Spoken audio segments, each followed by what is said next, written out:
ازواج او نیز پاک، نبی پاک علیہ السلام کی ازواج بھی پاک ہیں، پاکیزہ اند، اور نبی پاک علیہ السلام کی ازواج پاک بھی ہیں پاکیزہ بھی ہیں، وَأَز شائبہ بدکاری منزہ و مبرہ و بنا برئین در حکم، فرمایا کہ ان کی ازواج مطہرات ہر لحاظ سے منزہ اور مبرہ ہیں، اور خدا بندے کو دوست نے ان کو اسی حکم کے اندر رکھا ہے، اور خدا تعالیٰ نے ان کی شان کے اندر یہ تذکرہ ارشاد فرمایا اولئک مبرؤون مما یقولون، فرمایا یہ تمام چیزوں سے بری ہیں، مبرہ ہیں جو باتیں منافق لوگ ان کے بارے میں بناتے ہیں۔ تو منافق ان لوگوں کے بارے میں باتیں کر رہے ہیں، منافقوں کی باتیں نہیں کر رہے، منافق ایمان والوں کی باتیں کر رہے ہیں۔ ایمان والوں کی شان کے اندر یہ آیات بینات کو اتارا گیا، اور خود حضرت امام ابو جعفر حضرت ابو عبداللہ صلوات اللہ علیہ، اللہ تعالیٰ کے ان کے اوپر سلام ہو، درود ہوں، وہ ان چیزوں کو بیان فرما رہے ہیں۔ کس قدر شان اور عظمت ہے، ان تمام چیزوں کو بھی دیکھنا ہوگا۔ مجموع البیان کا بھی یہ بیان کہ وَقَرْنَ فِي بُيُوتِكُنَّ، اگر یہ بقرہ یاقر سے لیا جائے تو اس کا معنی یہ بنے گا کن اہل وقار و سکینۃ، تم اہل وقار اور سکینہ والی ہو کے اسی طرح ٹھہری رہو۔ بسم اللہ الرحمن الرحیم۔ انہوں نے کتاب منہاج الصادقین سے آخر میں ایک روایت نقل کی ہے، تو یہ میرے بھائی شیعہ کتب حدیث واضح ہیں، وہ عربی زبان میں فارسی زبان میں نہیں ہے۔ وہ کسی کتاب کا نام لے لو نا، ایک متروک فارسی زبان کی کتاب سے تم ایک چیز نقل کرتے ہو، مصادر سے نقل کرو، جیسے میں مصادر سے آپ کے کتاب پیش کرتا ہوں، تصحیح پیش کرتا ہوں۔ آپ نے جو نقل کیا امام جعفر صادق علیہ السلام سے جو حدیث نقل پیش کی ہے، وہ کسی مصدر سے نقل کرو، فارسی میں اس کو نہ پڑھو، عربی زبان میں پڑھو وہ کون سی حدیث ہے، تاکہ ہم اس کا جواب دیں۔ ایسی کوئی حدیث ہماری کتابوں میں نہیں ہے، اگر ہوتا تو آپ ہماری کتابوں سے پیش کرتے، کیونکہ آپ نے تلاش کی، آپ کو کچھ نہیں ملا۔ اچھا، انہوں نے کہا میرے عزیزو وقرن فی بیوتکن، کہ نبی صلی اللہ علیہ وآلہ وسلم ان کو حج پہ لے گئے تھے، ٹھیک ہے نا، اور پھر بعد میں عمر صاحب نے بھی ان کو حج پہ لے کے گیا تھا۔ اچھا، یہ بھول جاتے ہیں کہ بھائی نبی صلی اللہ علیہ وسلم جب ان کو حج پہ لے گئے تھے تو فرمایا تھا کہ یہ حج اس کے بعد آپ لوگ گھر سے نہیں نکل سکتے، یہ بھی بتایا تھا نا، یہ بھی بتاؤ نا لوگوں کو۔ یہ کتاب ہے صحیح ہے سنن ابن داؤد، صحیح ہے حدیث صحیح ہے، میں صحیح سنن سے نقل کرتا ہوں تاکہ مجھے دوبارہ تصحیح نہ کرنے پڑے۔ سمعت رسول اللہ، ابو واقد ابن ابی واقد لیسی کہتا ہے کہ میں نے رسول اللہ صلی اللہ علیہ وسلم سے سنا یقول لازواجی فی حجۃ الوداع، کہ اپنے ازواج سے حجۃ الوداع میں فرماتے تھے ہادی ثم ظہور الحصر، حدیث بھی صحیح کہ یہ تمہارا حج ہے، اس کے بعد چٹائی سے آپ چٹائی کو گھر میں جو چٹائی ہے اس کو ترک نہیں کر سکتے، آپ اس حج گھر سے نہیں نکل سکتے، ٹھیک ہے نا۔ اور آپ نے الحمدللہ عمر کے لیے بھی بہت بڑا، آپ نے رسول اللہ صلی اللہ علیہ وسلم کی مخالفت ثابت کر دی کہ اس نے بھی مخالفت کی۔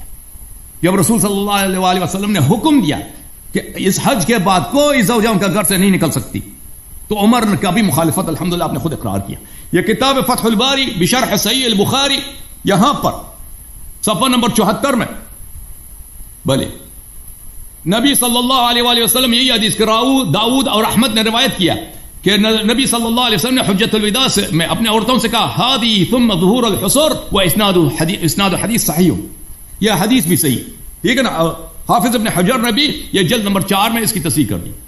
یہ سنن ابی داؤد اردو زبان میں ترجمے کے ساتھ، چلیں بھائی اپنا ترجمہ دیکھ لو یہاں پر کہ نبی صلی اللہ علیہ وسلم نے حجۃ الوداع میں اپنے ازواج مطہرات سے فرمایا کہ اس حج کے بعد گھروں میں رک کر بیٹھنا ہے، اس حج کے بعد گھروں میں رک کر بیٹھنا ہے بھائی، ٹھیک ہے نا۔ ہائے ہائے ہائے، تو عمر نے بھی مخالفت کی ہے، عائشہ نے بھی مخالفت کی ہے، اور میں ابھی آپ کو بتاؤں گا عائشہ کا مزید اقرار۔ ایک تو میں نے آپ کی اپنی کتاب سے دکھا دی نا، آپ نے کہا کہ عائشہ نے توبہ کیا، کہاں پہ توبہ کیا بھائی؟ توبہ دکھاؤ۔ آپ کہہ رہے ہیں وہ اللہ کے خوف سے اس نے ڈر کے توبہ کیا، وہ توبہ کی حدیث میں نے تو نہیں پڑھا، توبہ کی حدیث میں نے تو یہ دکھا دیا کہ عائشہ وہ کون سی روایت کون سی تھی کہ اس نے اقرار کیا تھا بھائی، میں نے جو پڑھی تھی، آپ نے اس کو جھوٹ میں اس کو کہہ دیا کہ عائشہ نے توبہ کیا بھائی۔ میں نے جو روایت پڑھی تھی وہ یہ تھی کہ عمار بن یاسر نے اس سے پوچھا تھا نا، عمار بن یاسر والی روایت کہ اللہ نے جو آپ سے عہد لیا تھا کہ گھر سے نہیں نکلنا، یہ کتنا دور ہے اس اللہ کی، کتنی شدید مخالفت ہے اس اللہ کے عہد کی۔ عائشہ نے کہا آپ صحیح کہہ رہے ہیں، عمار سے کہا تھا یہ توبہ ہے، یہ توبہ ہے کہ آپ نے کہا یہ تو توبہ ہے جی، وہ تو بہت اللہ کے خوف سے اس نے توبہ کیا، یہ توبہ اور پھر اس نے جو کہا میرے 10 بیٹے ہوتے کاش میں جنگ میں نہ نکلتی، یہ توبہ کے الفاظ دکھاؤ نا، توبہ کا صیغہ بھی ہوتا ہے۔ یہ کتاب المصنف الاحادیث والآثار ہے، ملاحظہ کریں اس میں عائشہ کی حدیث ہے قالت لما حضرتها الوفاة، جب عائشہ کی وفات کا وقت آیا، قال ادفنونی مع ازواج النبی صلی اللہ علیہ وسلم، مجھے نبی صلی اللہ علیہ وسلم کے ساتھ دفن نہ کرو، میں شرمندہ ہوں، مجھے ازواج کے ساتھ دفن کرو، کیوں؟ فإنی كنت احدثت بعده حدثا، کیونکہ میں نے ان کے ساتھ دین میں بدعت داخل کی ہے، ان کے بعد احدثت حدثا، میرے حرکات ہیں، میں نے دین میں بدعت داخل کیا، اس کے اپنے الفاظ ہیں۔ پھر وہ اچھا، اور حافظ ذہبی سیر اعلام النبلاء میں کہتے ہیں عائشہ کا مقصد یہی جنگ جمل ہے، جنگ جمل میں اس کا عقیدہ یہی ہے کہ اس نے کہا میں نبی صلی اللہ علیہ وسلم کے ساتھ دفن نہیں ہو سکتی۔ اچھا، پھر اس کا یہ کلمہ وددت انی کنت غصنا رطبا ولم اسر مسیرا، کہتا کاش میں وہ بھائی زوجہ نبی ہے، ٹھیک ہے نا، وہ تو بڑی شرافت ہے، کھجور کی شاخ کی کیا شرافت ہے، کاش کہتی ہے کاش میں کھجور کا درخت ہوتا، یعنی میں مٹی ہوتی، کچھ بھی نہیں ہوتا، اور میں جمل کے لیے نہ نکلتی، ٹھیک ہے نا۔ اچھا، توبہ توبہ شوبہ کچھ بھی نہیں، ایسے ہی کہہ رہے ہیں کہ توبہ کیا اس نے۔ اچھا، صحیح حدیث میں ہے، میں نے دکھا دیا آپ کی کتاب سے، سنن ابی داؤد سے، کہ رسول صلی اللہ علیہ وسلم نے فرمایا کہ گھر سے نہیں نکلنا اس کے بعد، ترجمہ بھی دکھا دیا آپ کو۔ اب دیکھو، ابھی ابو واقد الیسی کی حدیث دکھا دی، اب ابو ہریرہ کی حدیث ہے، یہ مسند ہے، احمد بن حنبل ہے، جلد نمبر 9 ہے، شیخ احمد الزین کی تحقیق ہے، ابو ہریرہ کی حدیث ہے۔ رسول اللہ صلی اللہ علیہ وسلم نے جب حج کیا اپنی بیویوں سے اس نے کہا انما ہی هذه الحجہ ثم الزمن ثم الزمن حصور العصر، بلی ثم الزمن، آپ نے ملزم ہونا ہے، چپک کر رہنا، کس سے؟ چٹائی سے، یہ حج آپ نے کیا، اس کے بعد چٹائی سے آپ نے چپک کر رہنا، یہ چٹائی سے چپک کر رہنا ہے کہ وہ جمل کے نکل گئی ہے، جب رسول صلی اللہ علیہ وسلم نے منع کیا کہ اس کے بعد کہیں نہیں جا سکتی ہے۔ سند کیسا کہتا ہے، معاف کیجیے گا، سند اس کا کیسا کہتا ہے، سند صحیح ہے، سند بھی صحیح ہے، وَلُزُومُهُنَّ الْحَصْرُ كِنَایَةٌ عَنِ الْبَيْتِ وَقَدْ صَحَّهُمَا الْحَیثَمی نے بھی کہا صحیح حدیث صحیح ہے۔ اور یہ کہ گھر چٹائی سے چپک کے رہنا، یعنی گھر سے باہر نہیں نکل سکتے اس کے بعد۔ اچھا، یہ اس کا ترجمہ دیکھیں، مسند احمد ابن حنبل، مترجم مولوی ظفر اقبال، چاپ مکتبہ رحمانیہ، صفحہ نمبر 674۔ ہاں، جمل میں کس کے جنگ کے لیے نکلی ہے؟ اس کے ذات کے لیے کہ جس کے متعلق رسول اللہ صلی اللہ علیہ وسلم نے فرمایا علی کا نفسی، جو بالکل ہو بہو رسول تھے، ہو بہو انت منی بمنزلت ہارون من موسیٰ، قرآن نے فرمایا وانفسنا وانفسکم۔ سبحان، یہ کیسے مسلمانی ہے بھائی، ہمیں تو سمجھ نہیں آ رہی ہے۔ وانا حرب لمن حاربکم، اس کے لیے ابو ہریرہ نے کہا کہ نبی صلی اللہ علیہ وسلم جب اپنے ازواج کے ساتھ حج کیا تو فرمایا یہ حج تو ہو گیا، اس کے بعد تمہیں گھروں میں بیٹھنا ہوگا۔ ہائے ہائے ہائے، الحمدللہ اس شخص نے یہ بھی ثابت کر دیا کہ عمر بھی رسول صلی اللہ علیہ وسلم بلکہ قرآن کے مخالف تھے، جو اللہ نے فرمایا وقرن فی بیوتکن، عمر نے بھی مخالفت کی ہے اور عائشہ نے تو مخالفت ثابت کی ہے، ٹھیک ہے نا۔ اچھا، یہ کتاب ہے مسند ابی اعلی الموصلی جزء 3، یہاں پر اس نے بھی روایت کیا بھلے کہ ہادی ثم ظہور الحصور اسناد صحیح۔ چلیں، اس کی تو بہت سارے۔ پھر عائشہ، دیکھیں میرے عزیزوں، عائشہ ان کے اپنے نزدیک، یہ ان کے مذاہب کا فرمان یہ ہے، مسلمانوں کا فرمان یہ ہے کہ سفر جب معصیت کی ہو، سن لو شیخ، سفر جب معصیت کی ہو تو اس میں نماز قصر نہیں ہوتی، نماز کو کامل ادا کرنا ہوتا ہے۔ یہ کتاب ہے المغنی لابن قدامہ الحنبلی جزء 3، صفحہ نمبر 115۔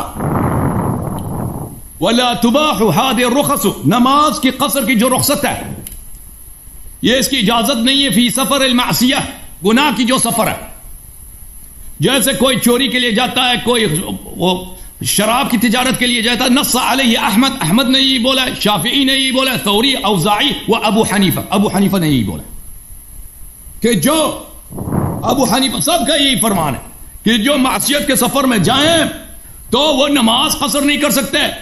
اچھا، یہ جب سنا، یہ سیر اعلام النبلاء جزء 5، یہ قاسم ابن محمد ہے، عائشہ کا بھتیجا، امام ہے تم لوگوں کا، القدوہ الحافظ الحجہ عالم وقتی، ورب القاسم فی حجر عمتی عائشہ، یہ اپنی پھوپھی کے دامن میں پلی بڑی ہے، عائشہ کے دامن میں پلا بڑا ہے، قاسم ابن محمد۔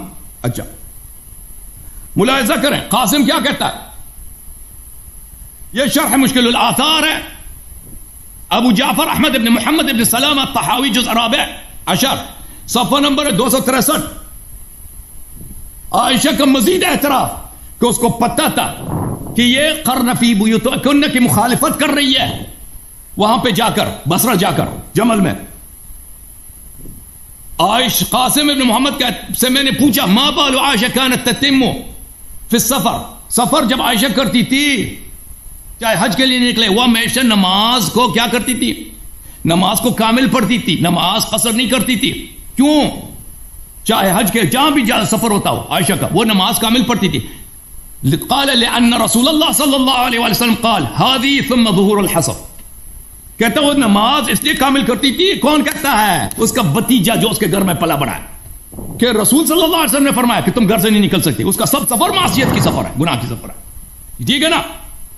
تو پتہ یہ چلا میرے محترم ناظرین. جی سر. پہلے ٹرم کے اندر بھی اس سے پہلے ہم نے بات کی ہے کہ یہ نکلنا ضرورت کے پیش نظر تھا اور بلا وجہ ضرورت کے نکلنے کے اوپر پابندی لگائی گئی ہے. حسن اللہ یاری صاحب نے جب تفسیر منہج الصادقین کا حوالہ دیا ہے تو یہ کہہ کے ٹال دیا کہ یہ فارسی کی تفسیر ہے، اور خود سنن ابو داؤد سے بھی اردو ترجمہ پیش کیا، مسند امام احمد بن حنبل سے بھی اردو ترجمہ پیش کیا. وہاں پہ کیا عربی آپ کو نہیں آتی تھی؟ کیا وہاں پہ کوئی بھول لگ گئی؟ یعنی کسی بھی چیز کسی بھی زبان کے اندر بات ہو، جب روایت صحیح ہے تو اس کو ماننا پڑے گا، خواہ وہ اردو ہے، وہ انگلش ہے، وہ عربی ہے، وہ پرشین میں ہے، جس میں بھی ہے بات کو ماننا پڑے گا. آپ اردو ترجمہ پھر کیوں پیش کر رہے ہیں؟ اپنی باری یہ قوانین آپ کے اپنے بنائے ہوئے یاد نہیں رہتے، ان چیزوں کو بھی لازمی یاد رکھنا ہوگا. اب ہم اس بات کی طرف آتے ہیں کہ انہوں نے کہا کہ حضرت عائشہ صدیقہ انہوں نے توبہ نہیں کی تھی، اپنی طرف سے توبہ کے الفاظ درمیان میں شامل کر دیے. نہیں، اپنی طرف سے شامل نہیں کیے ہیں. ایک انسان کا اپنے کسی گزرے ہوئے واقعے کو یاد کر کے اور اس کی مثالیں دے کے گفتگو کرنا کہ کاش ایسا نہ ہوتا جس میں مسلمان دونوں طرف سے مارے گئے، وہ نہیں ہونا چاہیے تھا، ایک عمل ہو گیا، کاش کہ وہ اس طرح سے نہ ہوتا. یہ ایک ندامت ہے، اسی کو توبہ کہا جاتا ہے. اللہ تعالیٰ جل مجد الکریم کے حضور پلٹنا ہے. ہر چیز اپنی طرف سے نہیں ہوتی. میں پہلے بھی کہہ چکا ہوں، آپ کو نہ کوئی گرامر آتی ہے، نہ کوئی بلاغت کے اصول و قوانین آتے ہیں. اسی وجہ سے آپ صرف ایک کتاب، ایک روایت ہوتی ہے، اس کو 4 کتابوں سے بار بار دکھانے کی کوشش کرتے ہیں تاکہ لوگوں کے اوپر رو بیٹھ جائے، اور یہ نہیں جانتے کہ پاکستان اور امریکہ کے حالات میں ڈفرینس ہے. What is the difference between the situations of the America and the Pakistan? Pakistan and America میں حالات ہو رہے ہیں، وہاں پہ انٹرنیٹ کی سروس فاسٹنس ہے، ہمارے پاس وہ سہولیات نہیں ہیں، فقدان ہے. اس کو دیکھ کے چلنا ہوگا کہ ایک ہی روایت کو آپ 4 جگہ سے دکھاتے ہیں. دیکھیں جی مسند ابو یعلا کے اندر بھی ہے، امام حنبل کے اندر بھی ہے، یہ بھی ہے، وہ بھی ہے. تمام چیزوں کو دکھا کے آپ کیا ثابت کیا کرنا چاہتے ہیں؟ سٹریس کو کہ دباؤ ڈالنا چاہتے ہیں. وہ کچھ بھی نہیں ہے. میں آپ کو کچھ بھی نہیں سمجھتا، آپ کی روایات کو میں کچھ بھی نہیں سمجھتا. تو یہ توبہ حضرت عائشہ صدیقہ کی بلاغت کے اصولیات سے، قوانین سے ثابت ہوتی ہیں. اسی طرح آپ نے یہ ترجمہ کیا کہ معصیت کا سفر ہے، اس کے اوپر روایات کو بھی آپ نے پیش کیا کہ معصیت کے سفر کے اندر قصر جو ہے وہ نماز کے والے سے آپ نے فقہا کے اقوال بھی سامنے پیش کیا، حضرت امام اعظم ابو حنیفہ کا، حضرت امام شافعی کا، حضرت امام اوزاعی کا. ٹھیک ہے، وہ اپنی جگہ کے اوپر بالکل برحق ہے، لیکن حضرت عائشہ صدیقہ کا سفر معصیت کیسے؟ وہ کیسے سفر معصیت؟ اور جس کو آپ فرما رہے ہیں کہ یہ ظہور حسر ہے، ان کے بھتیجے بھی بیان فرما رہے ہیں، وہ ظہور حسر کس چیز کو بیان فرما رہے ہیں؟ آپ اس مسئلے کی طرف اشارہ فرما رہی ہیں کہ ہم نے مکہ سے مدینہ کی طرف ہجرت کی تھی، مکہ ہمارا وطن اصلی ہے، اور وطن اصلی کے اندر بھی نماز پوری پڑھی جاتی ہے. یہ فقہا کے نزدیک مسلمہ گفتگو ہے. آپ اس مسئلے سے ناواقف ہیں، آپ کو پتہ ہی نہیں ہے کہ ایک انسان جس کا اصلی وطن ہے وہ اپنے وطن کے اندر جب پلٹے گا، واپس آئے گا، وہاں پہ وہ نماز پوری ادا کرے گا. مکہ شریف کے اندر جب آپ حج یا عمرہ کرنے کے لیے آئیں تو یہ آپ کا اصلی وطن ہے، آپ یہاں پہ مکمل نمازیں پڑھ رہی ہیں. اس لحاظ سے ظہور اثر اس چیز کو کہا گیا ہے، ورنہ کسی اور چیز کو نہیں بتایا گیا. اب دیگر ہم حوالہ جات پیش کرتے ہیں شیعہ حضرات کی دیگر کتابوں سے، جس طرح ناسخ التواریخ ہمارے سامنے شیعہ حضرات کی ایک کتاب موجود ہے. یہ انٹرنیٹ کے اوپر بھی آپ دیکھ سکتے ہیں، عربک اور فارسی دونوں زبانوں کے اندر موجود ہے. برحال جو اویلیبل ہے اس کی فارسی زبان ہے، اس میں کچھ چیزیں عربی کی بھی شامل ہیں، جس طرح کے دعائیہ انداز عربک کے اندر موجود ہیں. یہاں پہ نواسخ التواریخ کے اندر یہ تذکرہ موجود ہے کہ پیغمبر مردا رابع ای کلمات تعویذ میں فرمود. حضرت رسول کریم صلی اللہ علیہ وسلم آپ کے پاس جو کچھ مریض وغیرہ آتے تھے، نبی پاک علیہ السلام یہ الفاظ پڑھ کے ان کو دم کیا کرتے تھے، اذهب البأس رب الناس واشف انت الشافی لا شفاء الا شفاءک شفاء لا یغادر سقما، اے رب ناس شر کو دور کرنے والے، اس ضرر کو دور کر دے، تو شفا دینے والا ہے، تو ہی شافی ہے، تیرے سوا کہیں سے شفا نہیں ملتی، اے مالک تو شفا دینے والا ہے، ایسی شفا عطا فرما جس کے بغیر کسی قسم کی کوئی بیماری نہ رہے۔ اب یہ حضور علیہ السلام پڑھ کے دم کیا کرتے تھے بیمار لوگوں کے اوپر۔ اب آگے چل کے کہتے ہیں وبا روایت چوں مریض شدی ہم نفس خود را بدی کلمات تعویذ بستی، نبی کریم علیہ السلام جس وقت خود آپ بیمار ہوتے تو آپ اپنے آپ کو بھی انہی الفاظ کے ساتھ دم کیا کرتے، وہ دست مبارک بر بدن خود بمالیدی، اور دم کر کے اپنا ہاتھ مبارک اپنے جسم مبارک کے اوپر ملا کرتے۔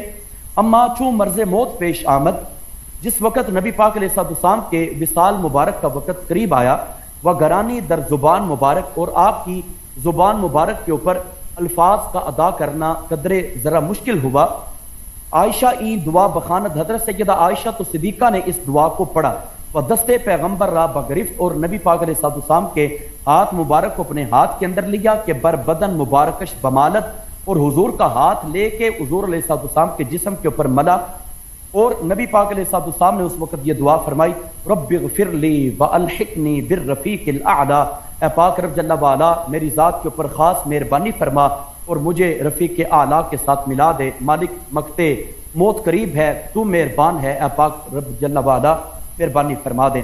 اور بابا روایت فرمود، ایک روایت کے اندر یہ الفاظ آتے ہیں اللہم باعلی جنت الخلد، یا اللہ جنت خلد میں سب سے اعلیٰ ترین جنت عطا فرما۔ یہ حضرت رسول کریم صلی اللہ علیہ وسلم کی دعائیں جو پیش کی گئیں۔ آگے یہ روایت بیان کر کے ناسخ التواریخ والے کہتے ہیں این تعویذ از این پیش از بہر من سود داشت، کہ جس انسان کو جو بھی مشکل پیش آئے، جو بھی بیماری لگ جائے، اس میں یہ فائدہ مند ہے، وہ امروز ہیچ سود نمی دہد، لیکن نبی پاک علیہ السلام کو اس دن اس دعا نے فائدہ نہیں دیا، کیونکہ موت کے سوا ہر بیماری کے لیے یہ دعا مانگی جا سکتی ہے، تو موت کا علاج اس کے اندر نہیں تھا، اس لیے نبی پاک علیہ السلام کی روح مبارک کو اللہ تعالیٰ کے حکم سے قبض کر لیا گیا۔ اس چیز کو ناسخ التواریخ کے اندر بیان کیا گیا ہے۔ اسی طرح دوسری روایت جو نواسخ التواریخ کے حوالے سے بیان کی گئی ہے، اس میں قرآن مجید کی آیت طیبہ مبارکہ کو بھی پیش نظر رکھا گیا ہے کہ حضرت جناب سیدہ عائشہ صدیقہ وہ ہیں جن کی وجہ سے اور جن کے دم قدم کی برکت سے اللہ سبحانہ و قدوس جل وعلا نے آیت تیمم کو نازل کیا ہے، جن کی وجہ سے قرآن نازل ہو رہا ہے، اور جن کی وجہ سے جن کے قدموں کی خیرات سے پاک رب جل وعلا نے ساری امت کو قیامت تک کے لیے تیمم بطور تحفہ عطا فرمایا۔ یہاں پہ تذکرہ موجود ہے، چیپٹر دیکھ لیں، مفقود شدن گردن بند عائشہ در منزل سلسل، ایک مقام ہے جس کا نام ہے سلسل، وہاں پہ حضرت عائشہ تو صدیقہ کا ہار گم ہو جاتا ہے۔ اب کیا ہوا؟ شکایت عائشہ، حضرت عائشہ تو صدیقہ رضی اللہ تعالیٰ عنہ، اس نے حضور کی بارگاہ میں عرض کیا یا رسول اللہ صلی اللہ علیہ وسلم میرا ہار گم ہو چکا ہے۔ اب وہ مقام ایسا تھا در این منزل آب نخواہم، وہاں پہ ہمیں پانی نہیں ملتا تھا، وہ نماز ما فوت خواہد شد، نبی کریم علیہ السلام اور اصحاب رسول کی نماز جانے کا وقت ہو رہا تھا۔ ابو بکر بنزدیک عائشہ شد، حضرت ابو بکر صدیق حضرت عائشہ تو صدیقہ کے قریب آئے، وقت پرسید کہ عائشہ سر مبارک پیغمبر را در کنارے خیش داس، نبی پاک علیہ السلام نے حضرت عائشہ تو صدیقہ ان کی گود کے اندر اپنے سر مبارک کو رکھا ہوا ہے، وہاں حضرت در خواب بود اور نبی کریم علیہ السلام آرام فرما رہے ہیں۔ عجب بات ہے کہ آپ کی زوجہ مطہرہ ان کا ہار گم ہوا ہے اور نبی کریم علیہ السلام آپ جناب آرام فرما رہے ہیں، حضور علیہ السلام آرام کر رہے ہیں، زوجہ مطہرہ کا ہار گم ہے۔ بھلا ایک انسان کی قیمتی چیز گم ہو جائے تو وہاں پہ نیند آ سکتی ہے، اس کا مطلب ہے حضرت رسول کریم صلی اللہ علیہ وسلم آپ مطمئن ہیں، اور ہر حوالے سے حضرت رسالت مآب نبی سرور سید کونین صلی اللہ علیہ وسلم آپ آرام کر رہے ہیں کہ اب امت کو بتانا ہے کہ حضرت عائشہ صدیقہ رضی اللہ تعالیٰ عنہ ان کا مقام و مرتبہ کیا ہے۔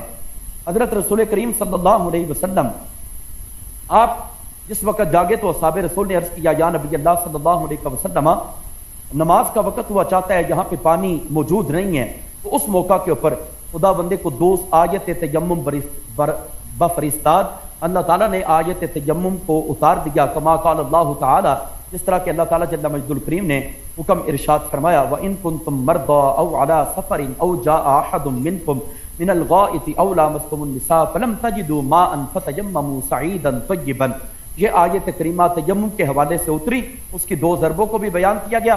فَامْسَحُوا بِوُجُوهِكُمْ وَأَيْدِيكُمْ، اپنے چہروں کے اوپر مل لو، ہاتھوں کے اوپر لگا لو. یہ چیز ساری کی ساری بیان کی گئی. اب بتایا گیا کہ حضرت جناب سیدہ عائشہ تو صدیقہ رضی اللہ تعالیٰ عنہ کیوں شتر عائشہ از جائے جنبش کرد، جب حضرت عائشہ تو صدیقہ کے اونٹ کو اس جگہ سے حرکت دی گئی، گردن بند عائشہ پدید رات شد. حضرت عائشہ تو صدیقہ ان کا ہار جو ہے وہاں سے ظاہر ہوا. تو اس روایت کو حضرت عائشہ تو صدیقہ ان کے ہار گم ہونے کی صورت کے اندر دیر ہوئی، پانی کا انتظام ظاہری طور پہ نہیں تھا، وقت نماز کا جار ہے. نبی پاک علیہ الصلوۃ والسلام نے مسئلہ ارشاد فرمایا نماز کا وقت جاتا ہو، پانی موجود نہ ہو تو تیمم کر لینا.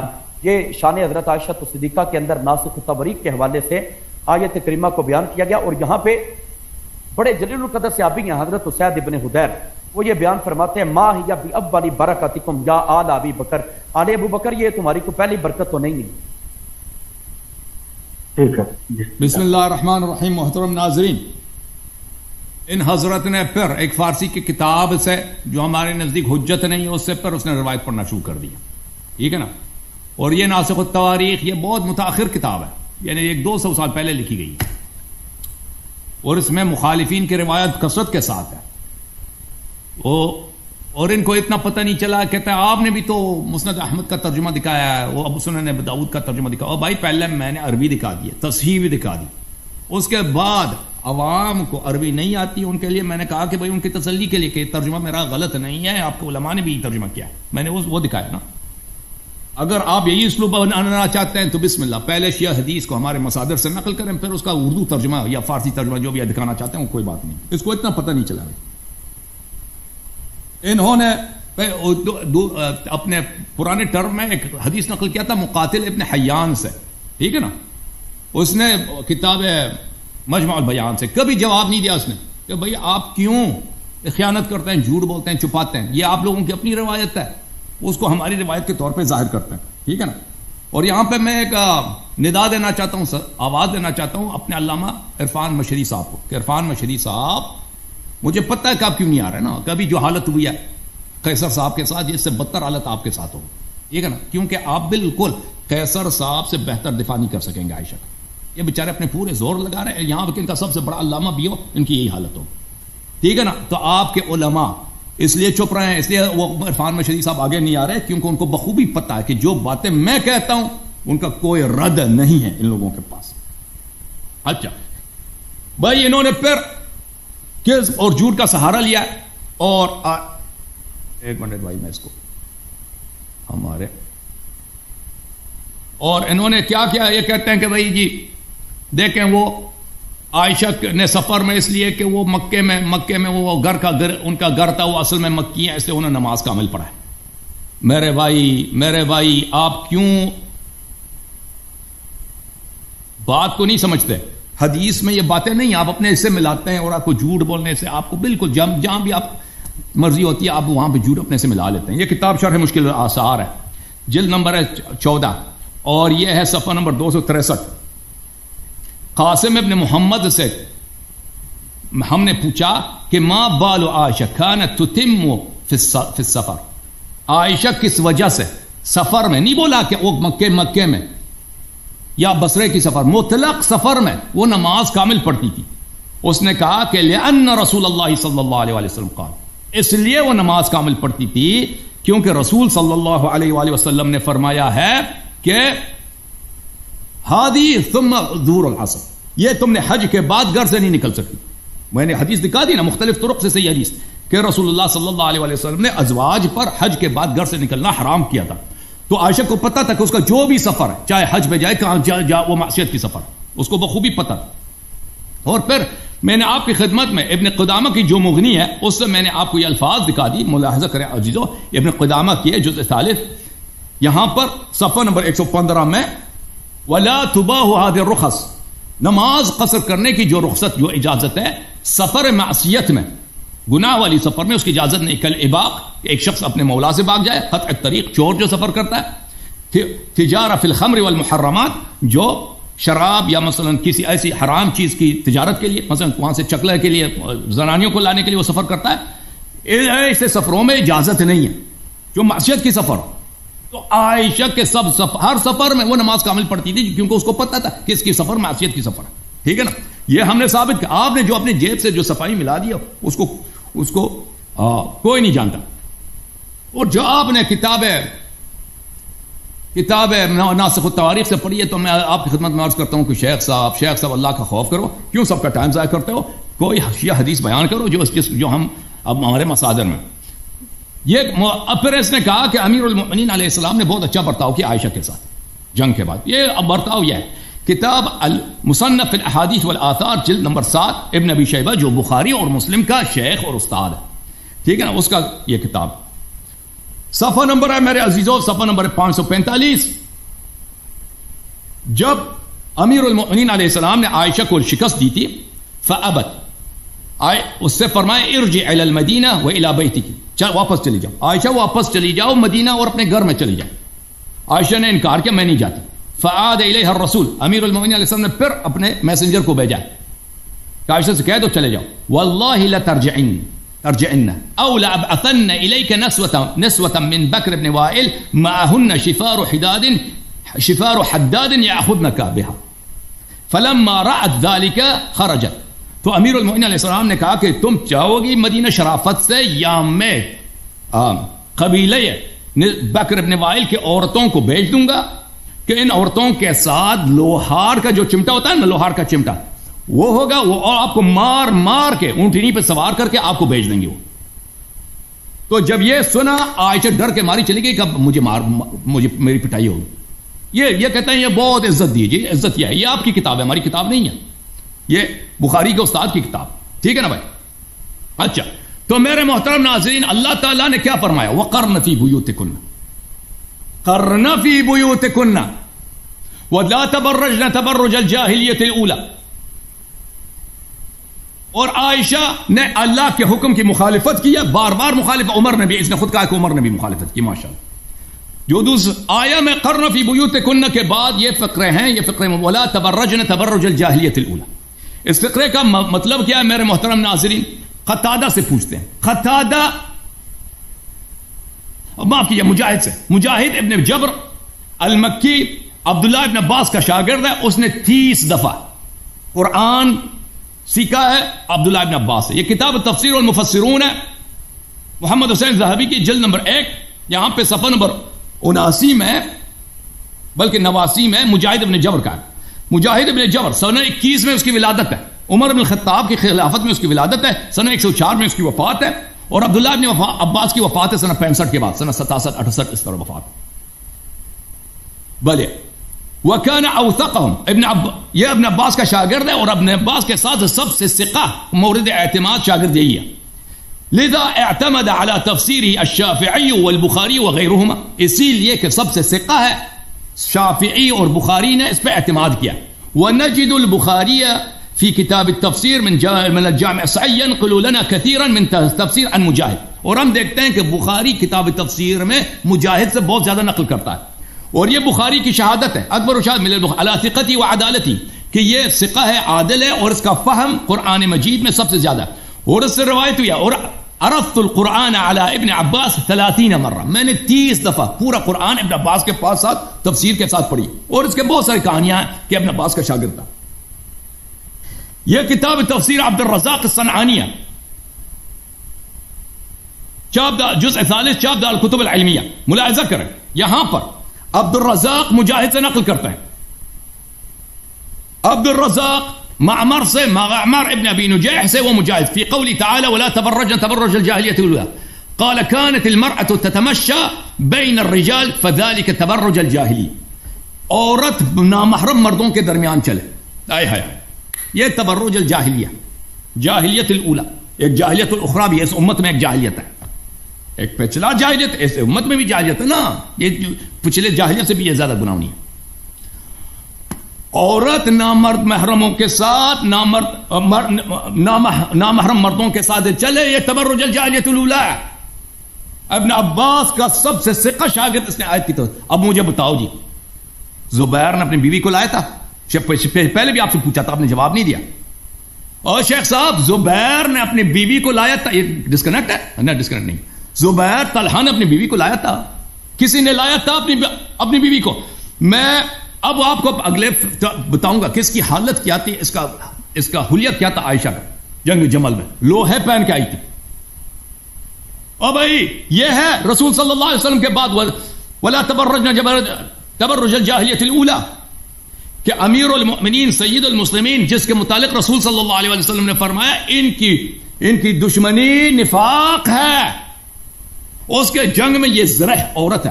اور کوئی عورت نہیں، نہ طلحہ کی بیوی ہے، نہ مروان کی بیوی ہے، نہ زبیر کی بیوی، کسی نے اپنی بیوی کو نہیں لایا. یہ اٹھ کے آگے سب نامحرم مردوں کے ساتھ، اور زرہ پہن کے ادھر اٹھ بیٹھی ہے، چڑھ گئی ہے اونٹنی پر. یہ تبرج الجاہلیت الاولی ہے. قرن فی بیوتکن کی مخالفت میں نے ثابت کر دی نا عائشہ فی القرآن. میں نے ثابت کی یہ خاشعہ نہیں تھا، اللہ پہ اس کا ایمان تھا ہی نہیں. جی جب رسول صلی اللہ علیہ وسلم سے اس نے بے حرمتی کی، سب لوگوں کے سامنے بے عزتی کی ہے، ٹھیک ہے نا، اور اس کے والد ابو بکر نے اس کو تھپڑ بھی مارا. اب ثابت کیا قرن فی بیوتکن کی بھی مخالفت کی، اور تبرج الجاہلیت الاولی کی بھی مخالفت کی ہے. جی